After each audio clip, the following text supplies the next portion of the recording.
And it goes, yes, sir. Got the real thing. With you, I know I got the real. When you're touching me. Yo, what's good? It's your boy Low Man, and we are back for another video. That's right. We are here for another video, another podcast, all of the above, man. Make some noise for that, man. Yeah, I'm gonna big myself up, man. I've been consistently making these podcasts. I'm not gonna lie, man. The numbers are not exactly where I want them to be yet, but you know what? This is a great example for me to persevere and just to keep going forward, keep grinding.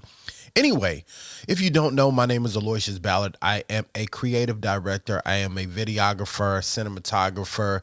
I am a creative at heart. Man, I wear a lot of hats: producer, director, all of the things in my wheelhouse I do on a daily and weekly basis. That's right. I'm not just talking about it. I have projects every week, broadcasts every week, and I'm trying to bring you more into that world. So that's all we do here at The World According to Low, is to take my perspective and to have a conversation about it based on the things that I do in the world of production, marketing, creativity, and the such, man. So with that being said, today I want to talk about the frog and the pot. You may have heard this story, right?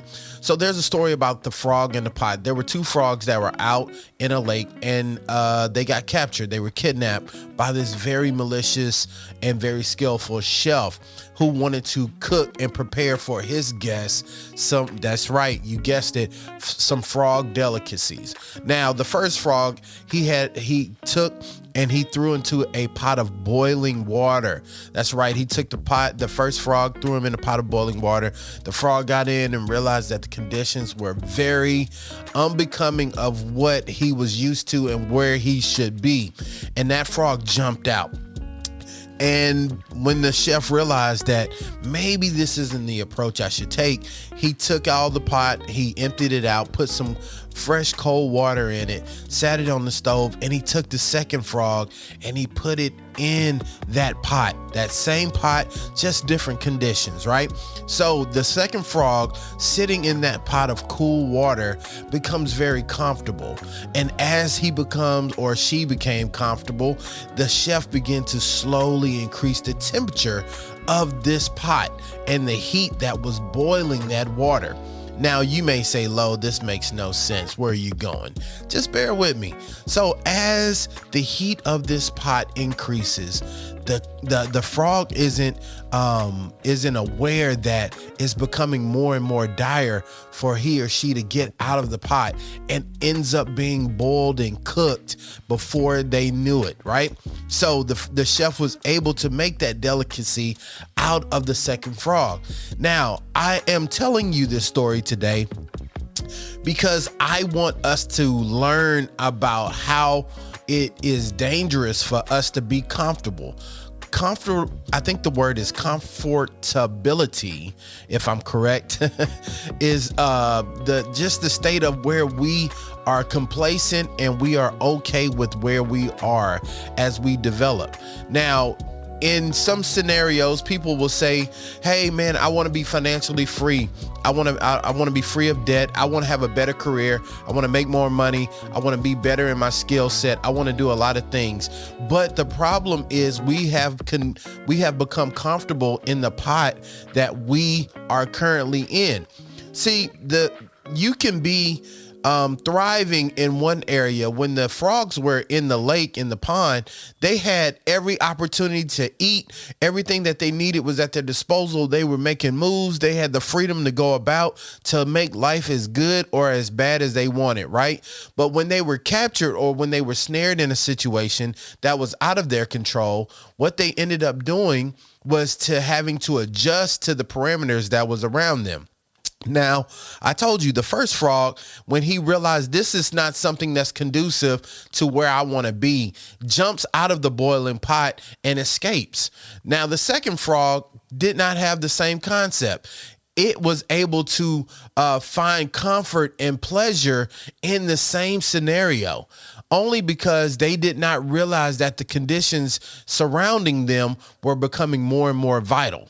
So I want to talk to you just a little bit about, are you aware of what is happening around you? And are you aware that you may be getting too comfortable in the state that you're in?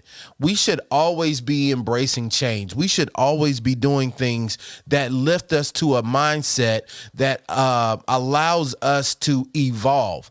Anything that does not evolve is either dead or it is dying. I want you to think about that for a second. If you are not evolving, and if you are not growing as a person, place, or thing, you are dying or you are already dead.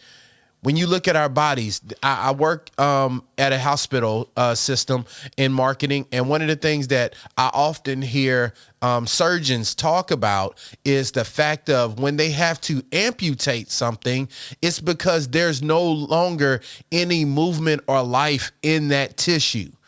So that means that the blood is not circulating, the tissues aren't receiving what it needs, and it means that a lot of things are now no longer being active. So there's something to you, and I want you to take that metaphorically. There's some things that you are having in your life, in your activities on a day-to-day basis, that you are not seeing activity, you're not seeing movement, you're not seeing growth and evolution, and that means that that area of your life is dying. So we got to fix that, right? So how do we fix that, Lo? That it starts with us being aware of those conditions and doing something about them. So I want to leave you with this, because this is going to be a short podcast today. I want to leave you with the notion of become aware. Look at the things that are around you. Are you paying off more bills? Are you doing better decisions with your finances? Just start with one or two things. Say, hey, I'm not going to go out to eat 2 or 3 times this month. And with that money, what I'll do is pay this, make an extra payment, or do something that's going to help me make an investment to make some more activity happen. Maybe you should take an hour of TV and put that into an hour of learning a new skill, or in some type of motivation or encouragement for yourself. I always say, take a few minutes out of every day. Start your day with prayer. Start your day with meditating. Start your day with something that gives you activity in your mind, your body, and your spirit. And you'll see that this activity will allow other things to become exciting and active in your life, bringing more fruition. So I hope you had a good time listening to this story. I hope you got something out of it.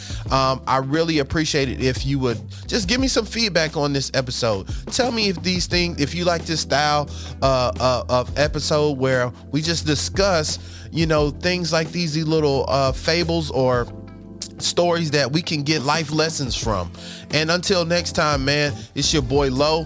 I appreciate you for pulling up, and I'll see you in the next one. Peace.